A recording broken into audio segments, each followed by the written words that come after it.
Good morning, everybody. I hope you're doing fantastically well as you can do. It's Connor here, and we are back with the match review. I just wanted to get this one out because there's been a lot of you asking me, where is it, this, that, and the other. I know it's not been on time, but just to update you guys, I was on a watch-along yesterday. I am in grey London town. I'm heading back today, but I was on the Don Robbie watch-along yesterday. I was supposed to be on there 2 or 3 times, couldn't go on. So thank you so much for all your donations. There was Leeds fans in there saying they're proud of me and all this sort of stuff, so that meant a lot to me. So thank you so much.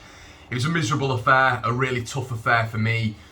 Trying to maintain, stay professional whilst your team is getting absolutely battered is painful. It really is. And trying to keep that level of decorum and, as I say, professionalism, it was very, very difficult. But listen, before we start, please like, comment and subscribe, as I always say. But Harvey Elliott, I hope you get well soon, mate. It didn't look good at all, but on reflection, it might have looked a little less than what it was. You know, at the start, we thought it'd be a tibia break. It looked horrendous. His leg jarred, and I hope you get well soon. Yeah, 100%. That's got to be the first and foremost thing. What I will say as well is Pascal Strout, for any fans giving him abuse, he's not that sort of man. He's not malicious in any way, shape or form. But what I will say as well, don't go on social media and abuse him. Even if you're a Leeds fan, a Liverpool fan, wherever you're from, don't do that. It's an absolute disgrace. And Pascal even put out on social media, look, I hope he gets well soon. You could see how distraught he was in his face. He was haunted by the event. So listen, and Harvey Elliott looked great when he went off in terms of just doing that to the fans and all this sort of stuff. Leeds fans were applauding him. Didn't understand what Klopp was doing. It looked like he wanted to start a fight with the crowd, and Strout was sent off, and then he was still going on in the referee's ear about something. I don't know what extent Klopp wanted to happen. Pascal was sent off. Harvey was, we hope he gets well, but was taken off on a stretcher, and Klopp was still going at the fans, and I didn't really understand it. I was saying it on the watch on. It might have come across as if I wasn't bothered about Harvey Elliott. I certainly was. I was certainly concerned. That's why I was quiet for quite a bit on the live stream. But I just didn't understand some of Klopp's reactions. Just seemed a bit bizarre. I think he wanted the whole Leeds team sent off for whatever reason. But listen, fair play Liverpool. I thought you were tremendous yesterday. Absolutely tremendous. I don't know if Leeds made you look incredibly good, because we were that horrific. Liverpool were excellent, but the Liverpool fan on the watch along, Doyle, was essentially saying it was like a training session, and it seemed like that. And why is it a training session, you ask? Well, probably because there's 2 sides in training, and there's one side who are dominant, who are going to play at the weekend. There's another side who aren't that great, and that side who aren't that great are Leeds United at this moment in time. Passing combinations completely off. The ball is like a hot potato, it seems like, for the club at this moment in time. We can't retain possession, which is something that it's a bit of a Marcelo Bielsa trait with this Leeds United side. We can retain possession, we can recover it. We're very good at progressing on the ball, and we're a calm and composed side. And we're a little bit like a silent assassin last year. Nobody expected it, but Leeds were very, very good on the ball. Off the ball, we were extremely good as well. The intensity was there.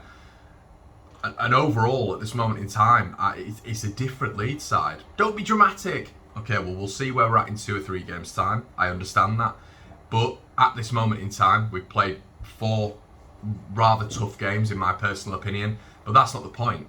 It's not the point of the games. It's the performances. It's our standards. It's being able to pass a ball 5 yards. You all laugh at me when we say it, but it's true. Being able to pass a ball 5 yards, being able to trap your man, being able to, when you get the ball out wide, cross it in and actually find a man. It's when you're in an attacking position against the top side, it's taking your chances. And this just isn't happening at this moment in time. I don't understand how we set up yesterday with Bielsa. I don't understand, and some fault does have to fall at the manager's feet here, because once again he starts Rodrigo, he starts Cooper instead of Pascal. I thought when Pascal came on, he was very good. Obviously, aside from the incident, but Rodrigo in the midfield it's not worked. The blueprint of it, let me tell you now, I said it 2 weeks ago, people said, nah, give him time. It's not worked, and it will never work. Rodrigo, from what you've seen so far, is an attacker. He's an attacker, he's a shadow striker, he's a number 9. He is not a central midfielder, he's not an 8. He can't be moulded into an 8. And that £30 million project into a 30-year-old player has not worked. It's a waste of money, not because I don't rate Rodrigo, but he doesn't fit into the system. If we bought him as a number 9, we'll see. How's it going to go? We don't know. But he's not been bought as a number 9. He's been bought as a central midfielder, and I feel for the guy because his technical ability is there. He's still light years ahead of some of these players who played with us in the Championship. Light years ahead in terms of technical ability. But he's not a central midfielder, and the players who are with us in the Championship understand the system more, fit in the system more, and are able to cohesively work in this blueprint that is the Leeds United team. And it just does not work for Rodrigo unless we start playing him as a centre forward and take Patrick Bamford out the side, which is not going to happen. So that has not worked. Once again, we saw yesterday Calvin Phillips is the only midfielder in the team.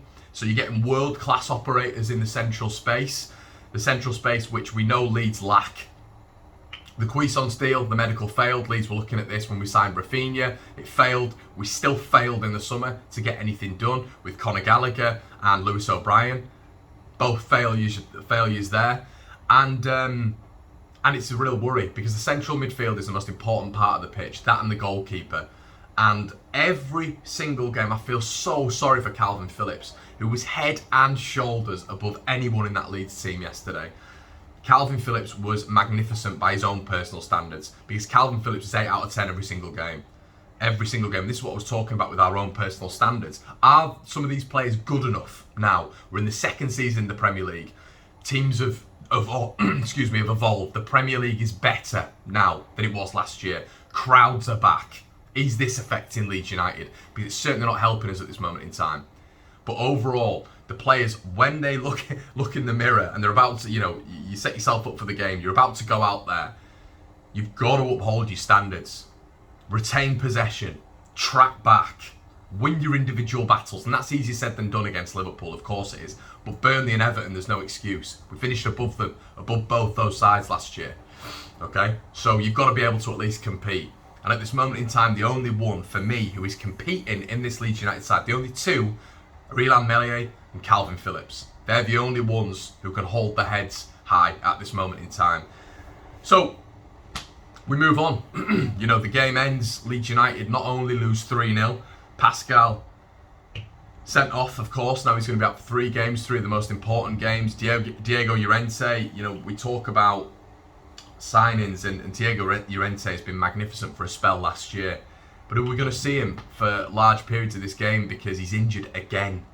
We talk about Michael Cuisance signing him in the medical history and all this sort of stuff and the injuries, but Diego Llorente has had a succession of bad injuries at club level, and Leeds still brought him in. And what injury is that now? Is that number 3, number 4? And he's only been at the club, 18 months? So, listen, it's not all doom and gloom. It sounds doom and gloom because I'm reviewing the game because Leeds were absolutely battered yesterday. It was probably one of the worst performances I've seen under Bielsa because, let's be right, guys, Sadio Mane had 12 shots, Leeds had 9.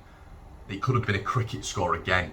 There was bouts in that Everton game where Everton were on top, 2, 3, 4 very, very good chances. Dominic Calvert-Lewin missed 2 one-on-ones. Damari Gray missed the sitter. Leeds have had actually quite a bit of luck in terms of keeping the ball out of the goal. Illan Meslier has been superb for me, made some top saves. So it's not just the Liverpool game, and we've had a tough start in Man United as well, but even the Everton-Burnley games, I don't think a lot of Leeds fans would have complained if we lost that game. You look at the result now and you think, no, we deserved the draw. And I'm not saying we didn't, but looking at the balance of that game, Leeds were poor. And it's a worry at this moment in time. It is worrying me. A lot of people took the mick when I said we finished 13th. Said I was being negative, said I was attention seeking. Wow, look at that now. And listen, we're not basing this on the first 4 games, but what I needed to see in this first 4 games, I need to see more from this side.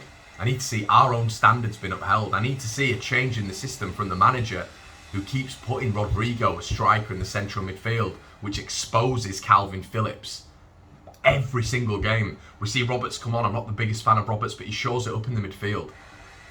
You've got to go with Roberts then. Adam Forshaw has got another injury. And this is the sign. We had to do a central midfielder. And the central part of our game is being shown up by elite football players at this moment in time. It's going to continue to do so throughout this season. So it's going to be square pegs, round holes, but there's got to be a system change. Not a system change in terms of formation, but an ideology change in terms of who Leeds are going to put where. because the Cooper experiment is over. You know, continuously being rolled every single week by top centre forwards, not being able to keep up play, doesn't get goal side of his man often enough, giving away silly fouls. He was giving away fouls within 10 minutes yesterday and getting booked. You know, the Rodrigo experiment isn't working. It's good to see Dan James yesterday. Thought he looked bright when he came on. Jack Harrison was quiet, I thought, and Stuart Dallas I thought was poor, really poor, really struggled to help Calvin at all in that central midfield role, was giving the ball away left, right and centre. Luke Ayling, I don't know what's going on, but this is the season where they've got to stand up and show up, because the second season syndrome thing is a thing, and the reason it is a thing, everyone backs it off, but the reason it is a thing is because clubs start figuring you out, clubs evolve, and you get used to what you're playing in, and you maintain those standards. But realistically, what you've got to do when the league gets better is you've got to improve as well. You've got to go with the times. You've got to evolve, and the Leeds players have got to do that. And at this moment in time, they look scared. They look terrified yesterday. Liverpool, you know, but we matched them last season in 2 games, you could say. But now there's the fear of God put into the players, and it should have been way more than 3 yesterday. And you'll get people looking at this video in a week's time and saying he was dramatic.